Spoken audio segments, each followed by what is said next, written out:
স্বাক্ষরবিহীন ballot paper বাক্সে ঢুকানোর যে নিয়ম আছে কিনা আমি তো বলছি যে ওখানে একটা স্বাক্ষরের ঘর আছে, স্বাক্ষর ভুলে করে নাই, কিন্তু ভোটার দিছে, ভোটার ভোট দিছে, ব্যালটে সাইন হয় নাই।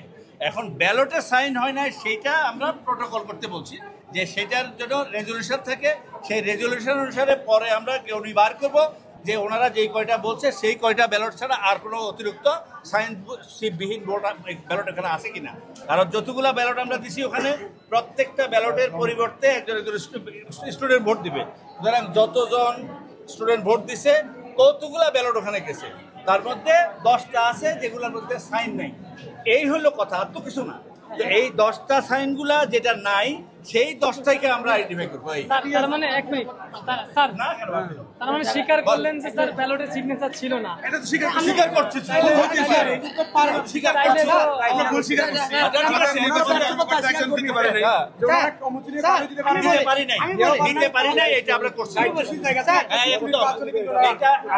আমি প্রথমেই বলছি যে এখানে ভুল হবে, আমি এরকম করে স্বীকার করবো ভুল করছি, আমরা ভুল করছি, যেটা ভুল হয়েছে সেটা আমরা কোনো ধামাচাপা দিতে চাই না। আমাকে একটু বলতে দিবেন, আপনি যে অমোচনীয়কালের ব্যবস্থা করতে পারেন নাই, এটা কি প্রার্থীদের জানিয়েছেন, সাংবাদিকদের জানিয়েছেন, ছাত্রদের জানিয়েছেন, আজকে জানিয়েছেন, আজকে ভোট আজকে জানিয়েছেন?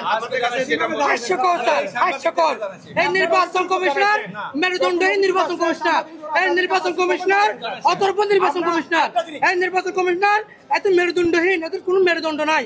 মেরুদণ্ডহীন নির্বাচন কমিশন থেকে আমরা সুষ্ঠু নির্বাচন, নিরপেক্ষ নির্বাচন প্রত্যাশা, আর যে আস্থা জায়গা ছিল এই আস্থা জায়গাটা নষ্ট হয়ে গেছে। এই আস্থার জায়গা নষ্ট হওয়ার একমাত্র কারণ হচ্ছে এই নির্বাচন কমিশনের কাছে একটা প্যানেলের বিরুদ্ধে 8টা আচরণবিধি অভিযোগ এসেছে।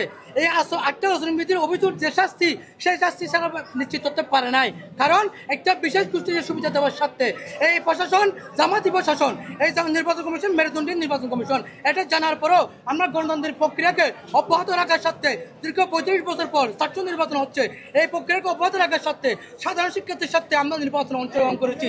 কিন্তু আমরা দেখেছি ডাকসু এবং চাকসু নিয়ে এটা আরেকটু প্রহসনমূলক বিতর্কিত নির্বাচন অনুষ্ঠিত হতে যাচ্ছে। অমোচনীয় কাজ দিতে পারেন নাই, এটা আমাদেরকে মিনিমাম 3 দিন আগে জানানোর কথা দরকার ছিল, এবং সাংবাদিকদের যে আমাদের ব্রিফ করছেন 2 দিন আগে, এই ব্রিফে জানানোর কথা দরকার ছিল যে আমরা অমোচনীয় কালের ব্যবস্থা করতে পারি নাই, আমরা অমোচনীয় কালের ব্যবস্থা করতে পেরেছি। এটা হলো আমরা সবাই জানতাম, আমরা সংবাদে জানতাম এবং শিক্ষার্থীরা জানতো। কিন্তু আজকে কেন অভিযোগ শেষ করে এই নির্বাচন কমিশনের প্রধান এই ঘটনার সত্যতা স্বীকার করেছেন, যিনি যে ব্যর্থতার পরিচয় দিয়েছেন, এই ব্যর্থ প্রশাসন, এই ব্যর্থ নির্বাচন কমিশনের অধীনে আমরা নির্বাচন অর্জন করার জন্য এসে নাই, আমরা এই নির্বাচনকে অর্জন করার জন্য এসেছিলাম।